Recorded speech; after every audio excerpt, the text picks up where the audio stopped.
హల్లెలూయా. Good morning. కొత్త సంవత్సరంలో కూడా ఇంకా లేటుగా లేస్తున్నారా?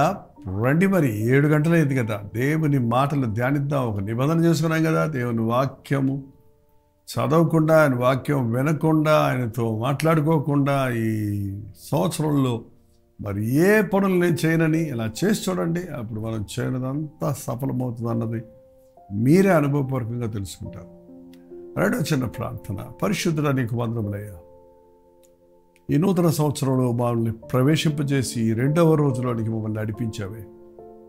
ప్రతిరోజు నాయన మాకు ఒక దయా కిరీటంగా సంవత్సరాన్ని ఇచ్చి ఆ దయా కిరీటంలోని ప్రతి రోజును, ప్రతి గంటను, ప్రతి నిమిషమును, ప్రతి గడియను మాకు నాయన ఈ సంవత్సరం అనే కిరీటములో అమర్చినందుకై వందనములయ్యా. ప్రతి క్షణమును సద్వినియోగపరచుకుంటూ సహాయం చేయి. క్రీస్తు నామములో అడుగుచున్నాం తండ్రి, ఆమేన్. దేవుని స్తోత్రం. మరి ఎంతమంది ఈ కొత్త సంవత్సరంలో ప్రవేశించి సంతోషంగా వెళ్తున్నారు? ప్రపంచం బాగలేదండి. నూతన సంవత్సరంలో మనం ఎంతో ఆనందంగా ఉన్నాం, కానీ ఏం జరిగిందో జపాన్లో తెలుసు కదా.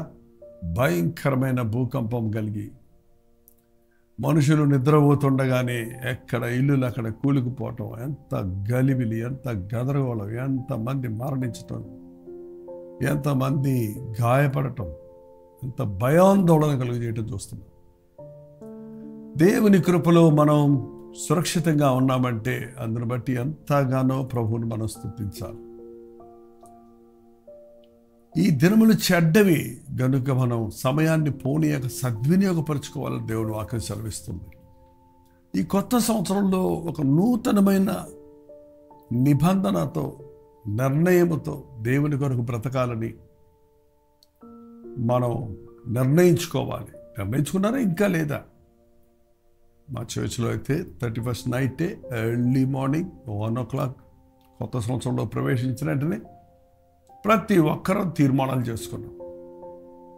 దేవుని చిత్తానుసారంగా బ్రతుకుతాం, ఆయనకి ఇష్టానుసారంగా ఉంటాం అని మీరు చేసుకునే ఉంటారు. కానీ ఇంతలోకే 2వ రోజు 3వ రోజు వచ్చేటప్పటికే కొంతమందికి ఒక విధమైన నిర్లక్ష్యం వచ్చేస్తుంది.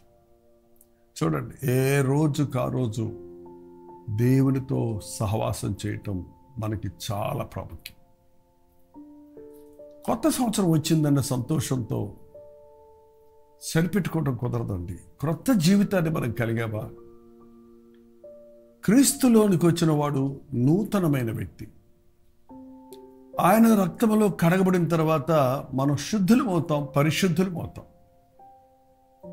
మీ పాపములు కెంపు వలె ఎర్రనివైనను అవి హిమము వలె తెల్లని ఒకడు అని ప్రభు చెప్పున్నాడు. కనుక మరి గత సంవత్సరంలోని దోషాలు మళ్ళీ గుర్తు చేసుకోక్కర్లేకుండా, ఆ బలహీనతను మళ్ళీ మనల్ని వెంటాడక్కర్లేకుండా క్రీస్తు రక్తంలో కడగబడి శుద్ధ హృదయంతో ముందుకు సాగాలి.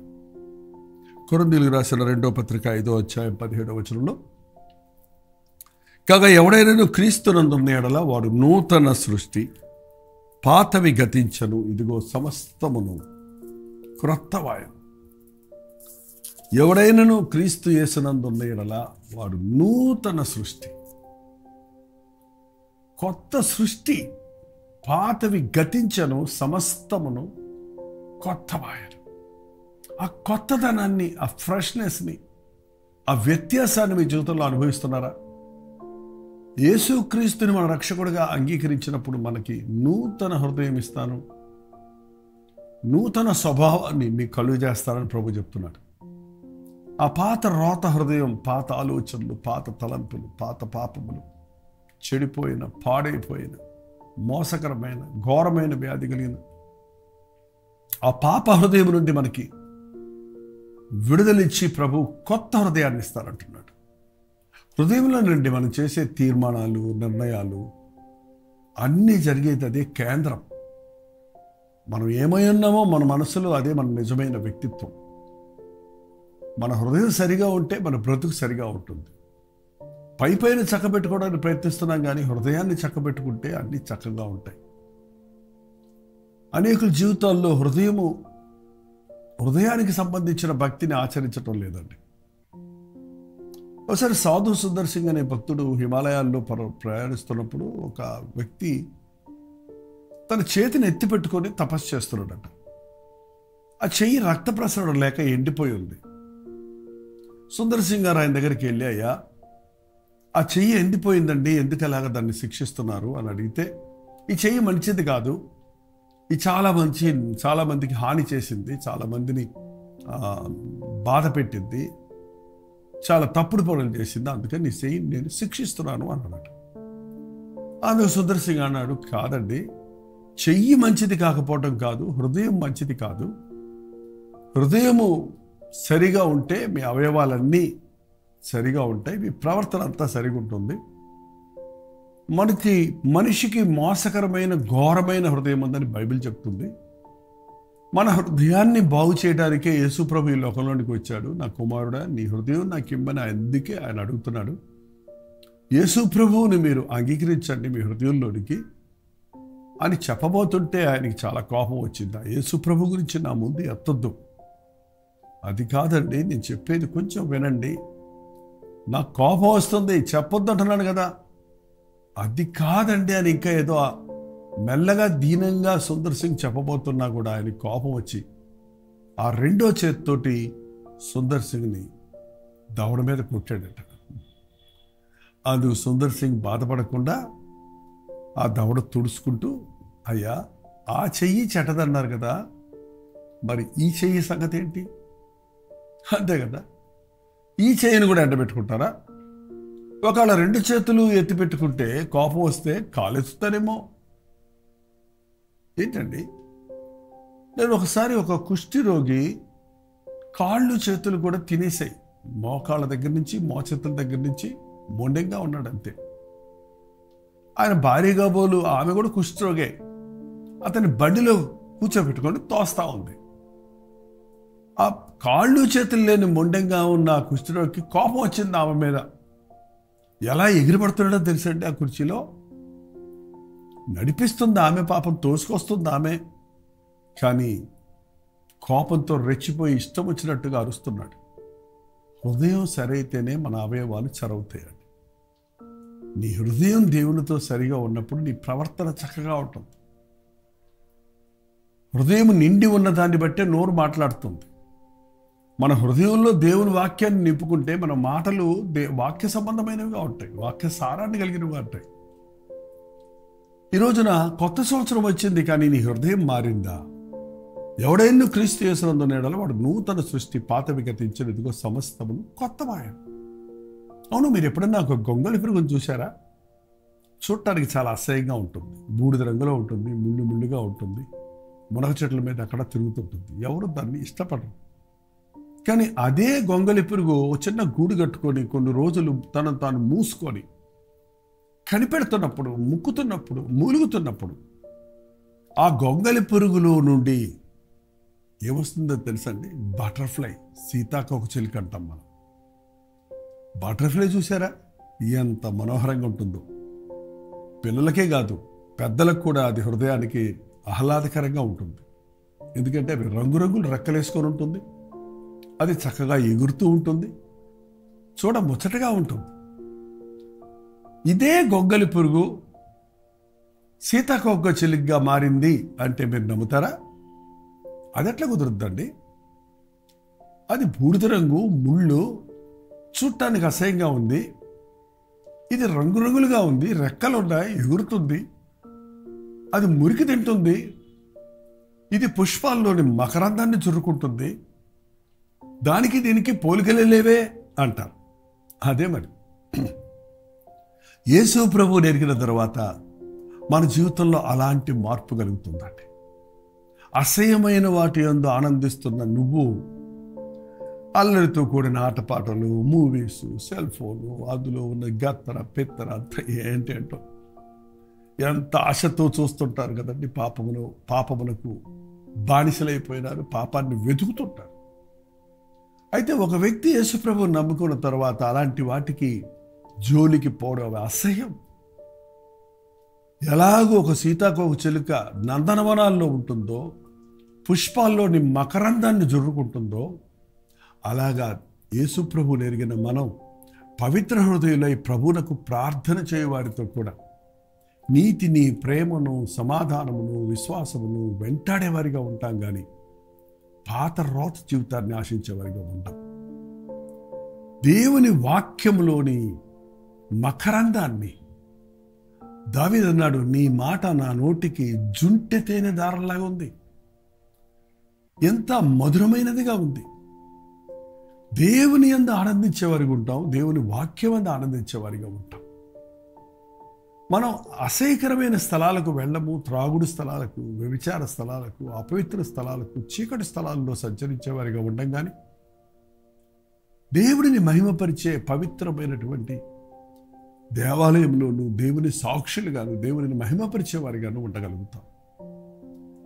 ఎలాగూ ఒక గొంగలి పురుగు సీతాకోక చెడుగా మారినప్పుడు దాని స్వభావము, దాని అలవాట్లు, దాని యొక్క ఆహారము, దాని పరిస్థితులు అన్నీ మారిపోయినవో, అలాగే ఒక నిజ క్రైస్తవుడు క్రీస్తుని ఎరిగిన తర్వాత తన జీవితంలో గొప్ప మార్పును చూస్తాడు. మీరు ఆ మార్పును ఈ కొత్త సంవత్సరంలో ఈ 2 రోజుల్లో చూడగలిగారా? అదేనండి, 2వ రోజు అయిపోతుంది, 3వ రోజులోకి వస్తున్నాం. ఏంటంటే ఎంతమంది నిజంగా గత 2 రోజులుగా దేవుని యొక్క మార్పును మీ బ్రతుకుల్లో చూస్తున్నారు? మళ్ళీ యథావిధిగా 1వ తారీఖు చేసిన తీర్మానాలు, 1వ తారీఖు ఉన్న భక్తి వైరాగ్యం అంతలోకే చల్లారిపోయిందా? చాలామంది భక్తి వాళ్ళ ఏదో కుక్కతో ఒక వంకర అన్నట్టు ఆ కుక్క తోకను స్ట్రైట్ చేద్దామని ఒక అతను దానికి చాలా ఫిజియోథెరపీ చేశాడట. ఎంత చేసినా మళ్ళీ అది మూసుకోపోతూనే ఉంది పైకి. దాన్ని తాడేసి 1 నెల రోజులు పొడుగ్గా సాగదీసి కట్టిపెట్టాడట. 1 నెల రోజుల తర్వాత ఇప్పితే మళ్ళీ చొర్రుడు జరిగిపోతుందట. అవునండి, మానవుడు తన స్వభావాన్ని మార్చుకోలేడు. కూషు దేశస్థుడు తన చర్మాన్ని మార్చుకోగలడా? చిరుతపులి తన మచ్చలు మార్చుకోగలదా? చెడుతనానికి అలవాటు పడిన మానవుడు తన ప్రవర్తన చక్కబెట్టుకోలేడు. అందుకే మనకు మన హృదయాన్ని మార్చగలిగిన, మనకు నూతన హృదయమును, నూతన స్వభావమును ఇవ్వగలిగిన యేసు ప్రభు అవసరమండి. మీరు యేసుక్రీస్తు యొక్క నూతనమైన స్వభావాన్ని పొందితే పాపము జోలికి పోరు. ఏవేవి మీరు ప్రీతికరంగా ఇచ్చారో అవి మీకు అసహ్యకరంగా ఉంటాయి. ఏవేవి మీకు ఒకప్పుడు నిర్లక్ష్యంగా ఉన్నారో అందులోని గొప్పతనాన్ని గుర్తించే మనోనేత్రాలను తెరవబడిన స్థితిలో మనం ఉండగలుగుతాం. యెహెజ్కేలు గ్రంథము 36:26లో నూతన హృదయం మీకు ఇచ్చేదను, నూతన స్వభావం మీకు కలుగజేసేదను, రాతి గుండె మీలో నుండి తీసివేసి మాంసపు గుండెను మీకు ఇచ్చేదను, నా ఆత్మయం మీ యందు ఉంచి నా కట్టడలను అనుసరించే వారిగాను, నా విధులను గైకొను వారిగాను మిమ్మల్ని చేసేదను. హల్లెలూయా. ఈ నూతన సంవత్సరంలో మనంతట మనం మార్చుకోలేం కనుక మన ప్రభు ఇచ్చే నూతన హృదయాన్ని, నూతన స్వభావాన్ని కలిగి ఆయన ఆత్మను కలిగిన వారిగా, ఆత్మానుసారులుగా, పరిశుద్ధులుగా జీవించుటకు ప్రభువు సహాయం చేయను గాక.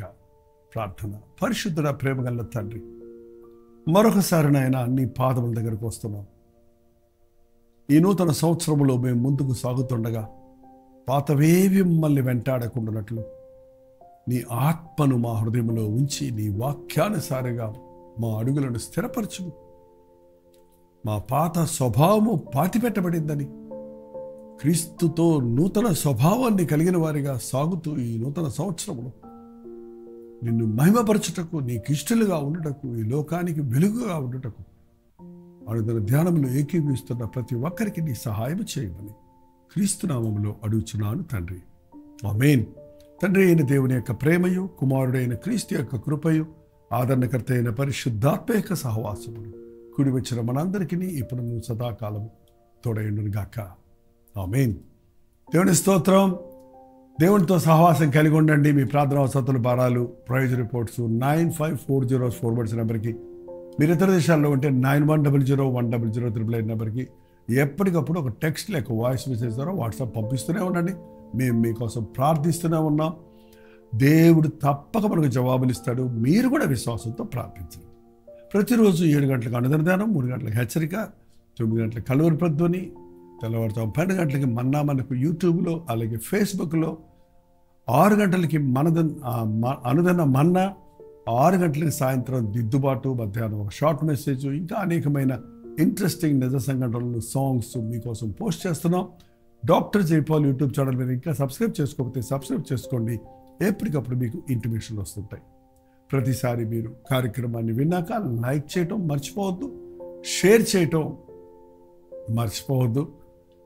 మీ పేరు, ఊరు కామెంట్ సెక్షన్లోకి వచ్చి టైప్ చేయటం కూడా గుర్తుపెట్టుకోండి. ప్రభుత్వమైతే ఈ మధ్యాహ్నం 3 గంటలకు హెచ్చరిక, అలాగే రాత్రి 9 గంటలకి కలువరి ప్రతిధ్వనిలో మళ్ళీ కలుసుకుందాం. అంతవరకు దేవుని మహాకృప మీకు తోడైనది కాక.